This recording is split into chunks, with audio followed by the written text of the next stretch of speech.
Now, friends, before I start with this particular discussion of this particular part, let me give you the basic introduction of Section 9, Subclause 1. It's a very famous, very popular, very generic kind of a clause. Okay. See, Section 9, Subclause 1, which is very famous, very general. Okay. It's a very big clause, in fact, because there are a lot of inclusions and exclusions of some specified situations. But understand the hardcore basic in depth also, we will do it with the passage of time. Okay. Right now also, but hardcore basic in depth. Okay.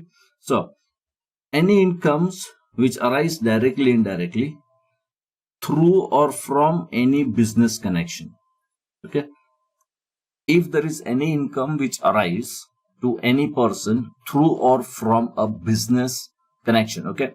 Now, this word business connection can also be explained in the simplified terms, which can also be called as a principal agent relationship. See, what I already explained that to you in the hardcore basics, that if there is any agent who functions for a principal, we can say that agent and principal has a business connection. Okay. But here, technically, the phrase which is used is called as a business connection, which is very much similar to our general understanding of principal agent relationship. So any business connection in India or through or from any property in India.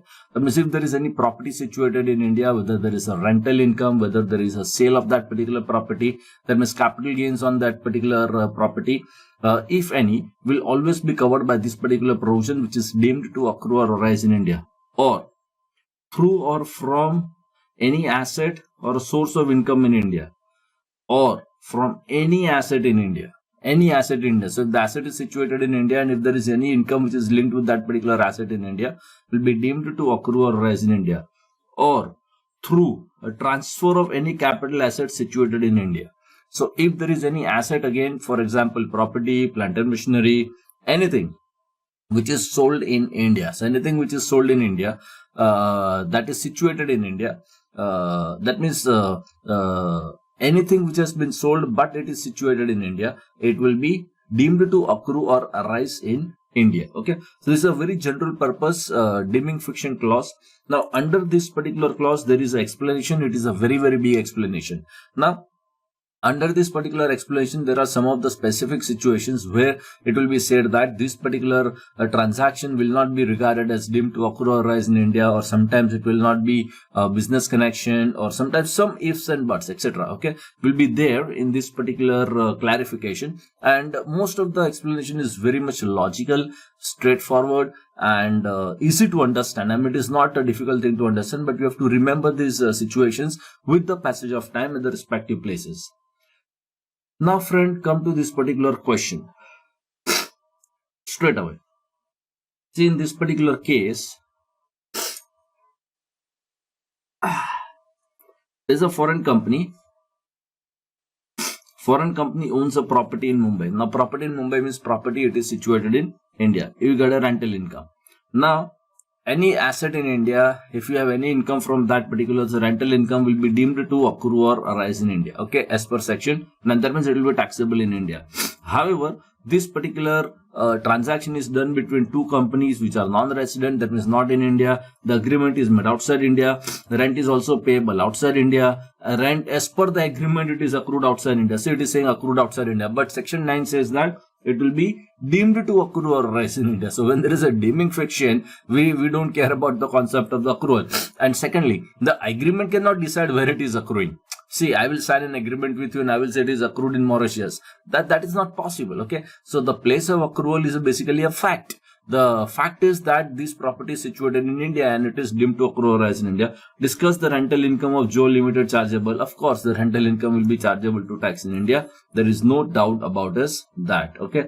Now, the second situation, R is a non-resident Indian, holds some equity shares of an Indian company. Now, shares of an Indian company is always regarded as an asset inside India. Keep that in mind. Shares of an Indian company is always regarded as an asset inside India. Okay. Now, wherever the shares, now share certificate is lying in with gentleman in R. He resides in R. Sold shares to G, handing over the certificate. It is executed a transfer from relevant certificate. So there is a possibility that everything is done outside India. share certificate outside India, suppose say share certificate handed over, if it was a physical certificate handed over outside India, signed outside India, agreement entered into outside India, everything outside India, but the shares are of the Indian company, and that is the shares which has been transacted here. So it will always be deemed to accrue or rise in India. Okay. Now the purchase consideration is paid in the foreign currency. Maybe it is even paid in the foreign country. Doesn't matter. Discuss giving whether the above transactions will give rise to the taxation. Yes, this is out of an asset situated in India. Keep that in mind. The shares of an Indian company is always deemed to accrue or arise in India. And it is always an asset situated in India, and any such transaction will be taxable in India. However, under section 47 capital gains, some of the specified bonds, some of the specified situations are given a benefit from taxation. So had it been any such benefit, if available to you, you can take it. Okay. But in general, it will be deemed to accrue or arise in India.